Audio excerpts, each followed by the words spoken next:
رمضان میں نماز فجر کے بعد یہ ایک تسبیح جس نے پڑھی عید سے پہلے ارب پتی بن جائے گا انشاءاللہ۔ بسم اللہ الرحمن الرحیم۔ محترم ناظرین، اللہ تعالیٰ بہت خوش ہوتا ہے جو بندہ رمضان کی ہر صبح یہ سورت پڑھتا ہے۔ حدیث مبارکہ میں ہے کہ رمضان اللہ تعالیٰ کا مہینہ ہے جسے پتہ چلتا ہے کہ اس مبارک مہینے سے رب ذوالجلال کا خصوصی تعلق ہے، جس کی وجہ سے یہ مبارک مہینہ دوسرے مہینوں سے ممتاز اور جدا ہے۔ نبی کریم صلی اللہ علیہ وآلہ وسلم نے ارشاد فرمایا، اللہ تعالیٰ رمضان المبارک کی ہر شب کو 3 مرتبہ فرماتا ہے کوئی سائل ہے جسے میں عطا کروں، کوئی توبہ کرنے والا ہے جس کی میں توبہ قبول کروں، ہے کوئی بخشش طلب کرنے والا جسے میں بخش دوں۔ پھر اللہ تعالیٰ فرماتا ہے کوئی ایسے غنی کو دینے والا جو محتاج نہیں، اور وہ پورا قرض ادا کرنے والا ہے۔ تو ساری رات اللہ اپنے بندے کو پکارتا رہتا ہے۔ حضرت عبادہ بن صامت رضی اللہ تعالی عنہ سے روایت ہے کہ حضور نبی اکرم صلی اللہ علیہ وآلہ وسلم نے ایک دن فرمایا جبکہ رمضان شروع ہو چکا تھا کہ تمہارے پاس برکتوں والا مہینہ آ گیا ہے، اس میں اللہ تعالیٰ تمہیں اپنی رحمت سے ڈھانپ لیتا ہے، رحمت نازل فرماتے، گناہوں کو مٹاتا ہے اور دعائیں قبول فرماتا ہے۔ اس مہینے میں اللہ تعالیٰ تمہارے دلوں پر نظر فرماتے ہیں اور تمہاری وجہ سے اپنے فرشتوں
اللہ تعالیٰ راضی ہو جاتا ہے تو ان کی دنیا و آخرت دونوں ہی سنور جاتے ہیں۔ سورۃ فاتحہ کے بہت زیادہ فضائل ہیں۔ اس سورت میں اللہ تعالیٰ کی پاکی بیان کی گئی ہے اور ساتھ میں ہدایت کا راستہ بھی اللہ تعالیٰ سے مانگا گیا ہے۔ اس میں اللہ تعالیٰ کی تعریف بھی ہے اور ساتھ میں ایک دعا بھی ہے، جو شخص اس کو پڑھتا ہے تو وہ اللہ تعالیٰ کا پسندیدہ ہو جاتا ہے اور اس کی ہر حاجت پوری ہو جاتی ہے۔ سورۃ فاتحہ 7 آیتوں پر مشتمل ہے، جن میں سے پہلی 3 آیات میں اللہ تعالیٰ کی حمد و ثنا ہے اور آخری 3 میں انسان کی طرف سے دعا و درخواست کا مضمون ہے، جو رب العزت نے اپنی رحمت سے خود ہی انسان کو سکھایا ہے۔ اور درمیانی ایک آیت میں دونوں چیزیں مشترک ہیں، کچھ حمد و ثنا کا پہلو ہے، کچھ دعا و درخواست کا۔ حضرت ابو ہریرہ رضی اللہ عنہ منقول ہے کہ رسول اللہ صلی اللہ علیہ وآلہ وسلم نے فرمایا، حق تعالی نے فرمایا ہے کہ نماز یعنی سورۃ فاتحہ میرے اور بندے کے درمیان 2 حصوں میں تقسیم کی گئی ہے،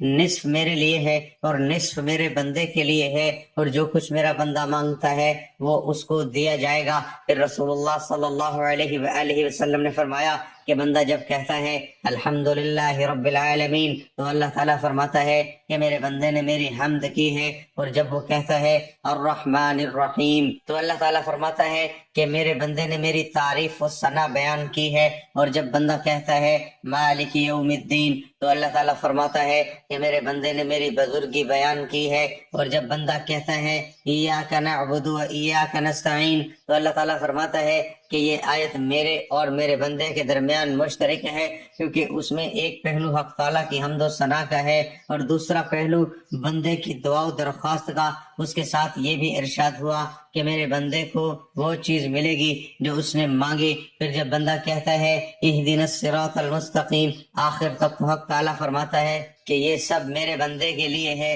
اور اس کو وہ چیز ملے گی جو اس نے مانگی۔ سورۃ فاتحہ کی بہت عظیم اہمیت اور فضیلت ہے۔ اس سورت کے بہت زیادہ فضائل ہیں جن میں سے چند درج ذیل ہیں۔ سورۃ فاتحہ نماز کا رکن ہے، چنانچہ سورۃ فاتحہ کے بغیر نماز صحیح ہو ہی نہیں سکتی، جیسا کہ سیدنا عبادہ بن صامت رضی اللہ عنہ سے مروی ہے کہ رسول اللہ صلی اللہ علیہ وآلہ وسلم نے فرمایا، اس شخص کی کوئی نماز نہیں جس نے سورۃ فاتحہ نہیں پڑھی۔ سورۃ فاتحہ قرآن کریم کی افضل ترین سورت ہے، چنانچہ امام ترمذی نے حدیث نمبر 2875 کے تحت ایک روایت میں ذکر کی ہے کہ اسے صحیح بھی قرار دیا کہ سیدنا ابو ہریرہ رضی اللہ عنہ کہتے ہیں کہ رسول اللہ صلی اللہ علیہ وآلہ وسلم نے ابی بن کعب رضی اللہ عنہ سے فرمایا، کیا آپ یہ پسند کرتے ہیں کہ میں آپ کو ایک ایسی عظیم سورت سکھاؤں اس جیسی سورت تورات، انجیل اور زبور سمیت قرآن مجید میں بھی نازل نہیں ہوئی؟ تو ابی بن کعب نے کہا، جی ہاں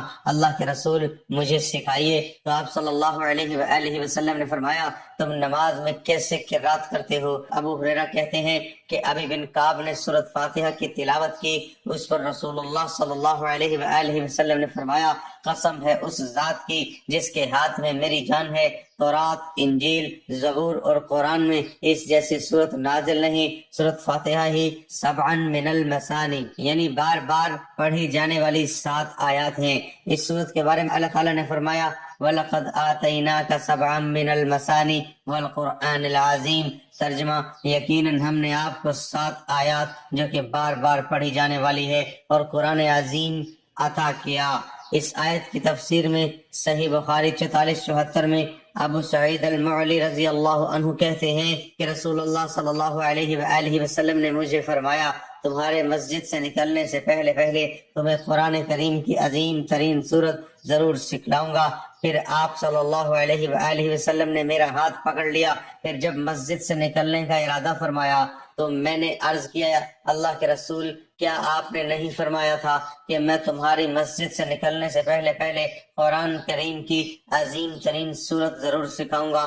تو آپ صلی اللہ علیہ وآلہ وسلم نے فرمایا، وہ عظیم سورت الحمدللہ رب العالمین ہے، اور یہی سورت سبع المثانی بھی ہے، اور مجھے دیا گیا قرآن عظیم بھی ہے۔ اس سورت میں اللہ تعالیٰ کی حمد و ثنا اور بزرگی بیان کرنے کو بارگاہ الہی میں وسیلہ بنایا گیا ہے۔ اسی طرح اللہ تعالیٰ کے سامنے اللہ تعالیٰ کی الوحیت اور وحدانیت کو وسیلہ بنا کر سب سے اہم ترین سوال اور کامل ترین مرغوب چیز مانگی گئی، اور وہ ہے ہدایت۔ نبی کریم صلی اللہ علیہ وآلہ وسلم نے فرمایا کہ سورۃ فاتحہ ہر بیماری کی شفا ہے۔ ابن قیم رحمۃ اللہ لکھتے ہیں کہ مجھے طواف وغیرہ کے دوران بعض اوقات ایسا شدید درد اٹھتا کہ میں حرکت نہیں کر سکتا تھا، تو میں ایسی کیفیت میں فوری طور پر سورۃ فاتحہ پڑھ کر درود والی جگہ پر ہاتھ پھیرتا تو درود ایسے رفو ہو جاتا جیسے تھا ہی نہیں۔ میں نے اس چیز کا تجرباتی مشاہدہ کئی بار کیا ہے۔ اسی طرح زمزم کا پیالہ بھر کر اس پر سورۃ فاتحہ پڑھ کر پیتا تو مجھے بہت فائدہ اور توانائی حاصل ہوتی کہ کسی دوا سے اتنی نہیں ملتی تھی۔ سورۃ فاتحہ میں دنیا و آخرت کی ہر قسم کی خیر اور سعادت موجود ہے۔ ابن قیم رحمہ اللہ کہتے ہیں، فاتحہ الکتاب ام القرآن، سبع المثانی کامل شفا، مؤثر دوا، بہترین دم، خزانوں اور کامیابیوں کی کنجی، جسمانی طاقت کا محافظ، غموں، پریشانیوں، خدشات اور مشکلات کے لیے تریاق سورۃ فاتحہ ہے۔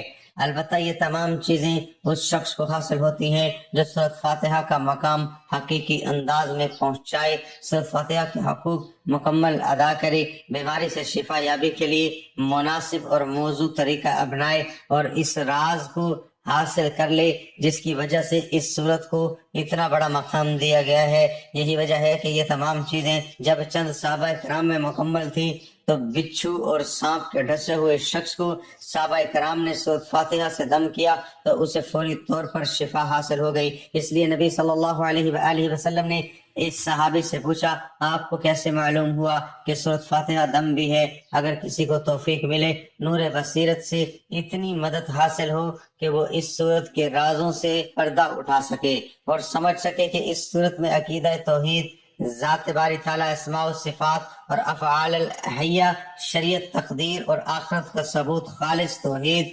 ربوبیت الوحیت اللہ تعالیٰ پر کامل توکل، ہر معاملہ کامل اختیار رکھنے والی ذات باری تعالیٰ کے سپرد کرنا کہ جس کے لیے تمام تعریفیں ہیں اور اسی کے ہاتھ میں ہر قسم کی خیر ہے، بلکہ تمام معاملات اسی کے سپرد ہیں۔ اس صورت میں دونوں جہانوں میں سعادت کی بنیاد یعنی صرف اللہ تعالیٰ کے سامنے عرضی گزاری بھی ہے۔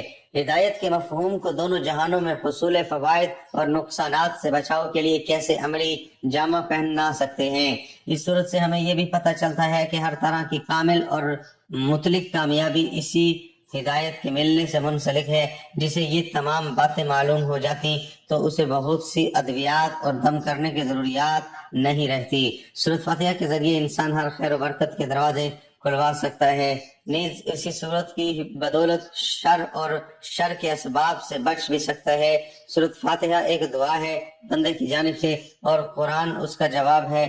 خدا کی جانب سے بندہ دعا کرتا ہے کہ اے پروردگار میری رہنمائی کر، جواب میں پروردگار پورا قرآن اس کے سامنے رکھ دیتا ہے کہ یہ ہے وہ ہدایت و رہنمائی جس کی درخواست تو نے مجھ سے کی تھی۔ اللہ والو، سورۃ فاتحہ کو ایمان و یقین کے ساتھ پڑھا جائے تو ہر بیماری سے شفا ہوتی ہے۔ اس سورہ کے 30 نام اور بھی مذکورہ ہے اور شاید قرآن حکیم کی یہی واحد سورت ہے جو اتنے بہت سارے ناموں سے مشہور ہے۔ سورۃ فاتحہ چونکہ اس سورت سے قرآن حکیم کا افتتاح ہوتا ہے اس لیے یہ سورت فاتحہ کہلاتی ہے۔ اس کا پورا نام فاتح الکتاب یعنی کتاب کا افتتاح کرنے والی سورہ ہے۔ اس سورت کو افضل القرآن کا نام بھی دیا گیا ہے اور یہ نام اس کی عظمت و رفعت پر دلالت کرتا ہے۔ اس کا ایک نام ام القرآن ہے، ایسے اسے ام القرآن اس لیے کہتے ہیں کہ یہ سورت قرآن حکیم کے تمام مضامین کا نچوڑ ہے اور تمام روحانی عقائد کی بنیاد ہے۔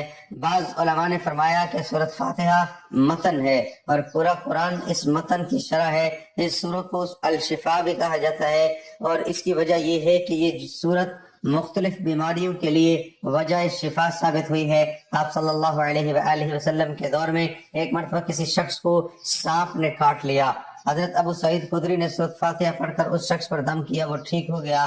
تفسیر بیضاوی میں ایک حدیث نقل کی گئی ہے جس میں بتایا گیا ہے کہ سورۃ فاتحہ تمام جسمانی بیماریوں کے لیے شفا ہے۔ اس سورت کا ایک نام کافیہ بھی ہے۔ یہ سورت ایک مومن کے لیے ہر اعتبار سے کافی ہے۔ یہ سورت دوسروں کی محتاجی سے روکتی ہے۔ ایک بار حضور صلی اللہ علیہ وآلہ وسلم نے ارشاد فرمایا کہ اگر سورۃ فاتحہ کو ترازو کے ایک پلڑے میں رکھ دیں اور بقیہ تمام قرآن فاتحہ کے علاوہ ترازو کے دوسرے پلڑے میں رکھ دیں تو سورۃ فاتحہ کا وزن 7 قرآنوں کے برابر ہوگا۔ تفسیر بیضاوی، تفسیر عزیزی، اس سورت کا ایک نام کنز بھی ہے۔ حضرت علی رضی اللہ تعالی عنہ ارشاد فرماتے ہیں کہ یہ سورت عرش الہی کے خصوصی خزانوں میں سے عطا کی گئی ہے۔ صوفیاء سے منقول ہے جو کچھ پہلے کتابوں میں تھا وہ سب کلام پاک میں موجود ہے اور جو کچھ قرآن حکیم میں ہے اس کا خلاصہ سورۃ فاتحہ میں ہے اور جو کچھ سورۃ فاتحہ میں ہے اس کا خلاصہ بسم اللہ میں ہے۔ ناظرین، اگر کسی کی کوئی ایسی جائز مراد جو پوری نہ ہوتی ہو تو ہر نماز کے بعد مسجد میں سر رکھ کر خواتین گھر میں سورۃ فاتحہ اسی طریقے سے پڑھیں۔ جب ایاک نعبد و ایاک نستعین پر پہنچے تو اس کا 21 مرتبہ تکرار کریں، پھر سورۃ فاتحہ کی مکمل کر کے سجدہ سے سر اٹھائے اور اللہ تعالیٰ سے اپنے تمام حاجت کے لیے دعا مانگے اور اللہ تعالیٰ اس کی ہر جائز دلی مراد بہت جلد پوری کر دیں گے۔ ناظرین، وقت کی نزاکت کو مد نظر رکھتے ہوئے وظیفے کی طرف چلتے ہیں۔ سب سے پہلے میری آپ سے گزارش ہے کہ اگر اب تک آپ نے ویڈیو کو سکپ کر کے اور کاٹ کے دیکھا تو برائے مہربانی اب ویڈیو کو مکمل دیکھیے گا، کیونکہ ایک نقطہ ایک بات بہت اہم ہے جو میں آپ کو سمجھانے لگا ہوں کہ آپ نے آج کا وظیفہ کس طرح کرنا ہے۔ یہ وظیفہ اب ہر صبح یا ہر رات کو سونے سے پہلے کر سکتے ہیں۔ جیسے ہی آپ فجر کی نماز پڑھ کے فارغ ہو جائیں تو آپ یہ وظیفہ اسی ٹائم بیٹھے جائے نماز پر بیٹھے بھی کر سکتے ہیں، نہیں تو آپ سونے کے لیے جب بستر پہ جائیں اپنے بستر پر بھی پڑھ سکتے ہیں۔ نہ جگہ کی پابندی ہے نہ ہی وقت کی، جب آپ کو جیسے ہی جہاں موقع ملے آپ یہ وظیفہ کر سکتے ہیں۔ اگر آپ چاہیں تو سحری سے پہلے بھی آپ یہ وظیفہ پڑھ سکتے ہیں۔ اللہ والو، وظیفہ شروع کرنے سے پہلے سب سے پہلے آپ نے ایک دفعہ حضور پاک صلی اللہ علیہ وآلہ وسلم کی ذات اقدس پہ درود پاک پڑھنا ہے۔ دوسرے درود پاک آپ کوئی سے بھی پڑھ سکتے ہیں، آپ صلی اللہ علیہ وآلہ وسلم پڑھ لیں یا صلی اللہ علی محمد پڑھ لیں یا درود ابراہیمی پڑھ لیں جو آپ کو یاد ہو اور آسانی سے آپ پڑھ سکتے ہو۔ درود ابراہیمی سب سے زیادہ بہتر ہے کیونکہ اس درود پاک کی فضیلت بہت زیادہ ہے۔ جب وظیفے یا دعا کے شروع میں یہ دعا درود پاک پڑھ لیا جائے تو اس کی قبولیت میں کسی قسم کی کوئی گنجائش باقی نہیں رہتی۔ ایک بار ثواب کی نیت سے میرے ساتھ بھی درود پاک پڑھ لیں۔ اللہم صلی علی محمد وعلی آل محمد کما صلیت علی ابراہیم وعلی آل ابراہیم انک حمید مجید۔